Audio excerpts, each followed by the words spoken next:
জিজ্ঞাসা করবেন আমরা কি ছিলাম, আমরা তো চলছি, কিন্তু আমাদের খোদ কাজে মনে করে নিয়েছি আল্লাহর রাস্তায় কম যেতে দিবে সেটি বরকত হবে ইনশাআল্লাহ। কে কোথা কম দিয়ে দিল তার জন্য দলিল মনে করে টাকা চায়। শুনলেন আরবি কবিতায় লিখেছে টাকা কার নাম, দুনিয়া কার নাম। দুনিয়া হচ্ছে একটা ফারেক, মানে ফাটা হাড়ের মতো, কুকুর ঝাঁপিয়ে পড়ে ফাটা হাড়ের উপরে, গোবরকার মাংসকে চেটে খেয়ে নেয়, আর যখন পায় না জিভটা ফাটা হাড়ের ভিতরে ঢুকাতে চায়, খুচখুচ করে জিভ কেটে যায়, তবুও ওই মজ্জাটার এত স্বাদ কুকুর জিভ ঢুকায় যতদূর পরে ঢুকিয়ে দেয়, পরের দিন আর কুকুর উঠে না, কুকুরকে খাবার দিলে খায় না। কি বলতে চেয়েছেন কবি, যে ওই মজ্জার হাড়ের ভিতরকার এত স্বাদ তার আস্বাদনে কুকুর বুঝতে পারেনি, তার জীব কত কাটছে, তার তেজে খেয়ে নিয়েছে, পরের দিন চতুর্দিক ঘা হয়ে গেছে। এর নাম দুনিয়া। যত ঢুকবে তত মজা লাগবে, যত ঢুকবে তত মজা লাগবে, যত পাবে আমাকে 10 দে, মনে হবে কাল 15 দিলে ভালো হয়, আমার একতলা আছে 2 তলা করলে ভালো হয়, 5 বিঘা জমি আছে 10 বিঘা করলে ভালো হয়। এর নাম দুনিয়া। যত চাই, যত হোক, আরো চাই, আরো চাই। দুনিয়া কারো কোনো অবৈধ জিনিস নয়।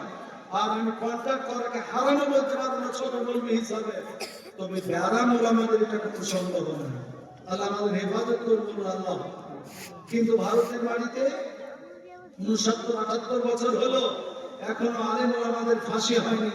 এখনো মনে করছি আলেম ওলামাদেরকে যে যখন অত্যাচার জুলুম করার চেষ্টা করেছে, ইমানে আঘাত দেওয়ার চেষ্টা করেছে, আমাদের দারুল উলুম দেওবন্দ, আমাদের জমিয়তের মুরব্বীরা আমাদের পাশে দাঁড়িয়ে কাজ করেছে, আলহামদুলিল্লাহ।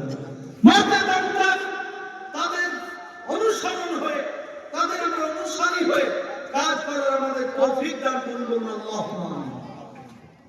শুনুন, আমি দুর্নাম করার জন্য বলছি না, কিন্তু মনে করেছি ফেসবুক যারা ব্যবহার করে, আজ থেকে 15 বছর আগে কেউ একজন সিপিএমের লোকেরা সিদ্দিকুল্লাহ চৌধুরী সাহেবের একটু সমালোচনা করতো, তা আমরা লড়ে যেতাম।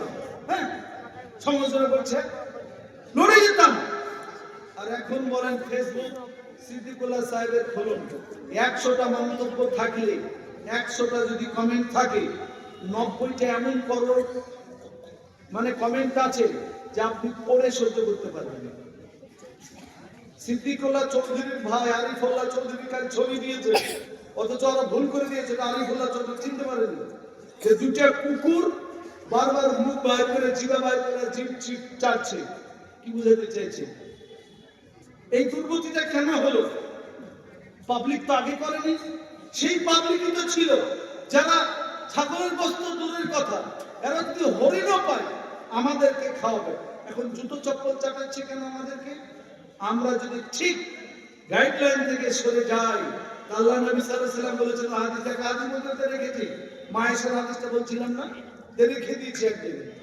তো এই হাদিসের পাশে শুনিয়ে দিই, আল্লাহ রাসূল সাল্লাল্লাহু আলাইহি ওয়াসাল্লাম বলছেন আমাদের দুর্গতির কথা, সায়াতি জামানুল্লাহ ইয়াবকা মিন ইসলামি ইল্লা ইসমুহু, অতি সত্তর যুগ আসবে ইসলাম থেকে পালনকারী থাকবে না, ওয়ালা ইয়াবকা মিনাল কোরআন ইল্লা রাসমুহু, কোরআন থাকবে আমলকারী থাকবে না, পাঠক থাকবে না, ওয়া মাসাজিদাহুম আমিরাতুন ওয়া হিয়া খারাবুম মিনাল হুদা, মসজিদগুলি হবে অট্টালিকা, মসজিদে হেদায়েতের কাজ হবে না। আপনার মসজিদ মিলিয়ে নেন, হেদায়েতের কাজ কি হয় মসজিদে? নামাজ পড়া তো হেদায়েতের রেজাল্ট।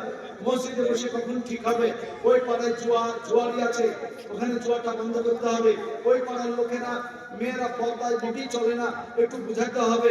এই পাড়ার ছেলেরা ফাটা প্যান্ট পরছে সালমান খান মতন, ফাটা প্যান্ট চলে হয়নি, ফাটা প্যান্ট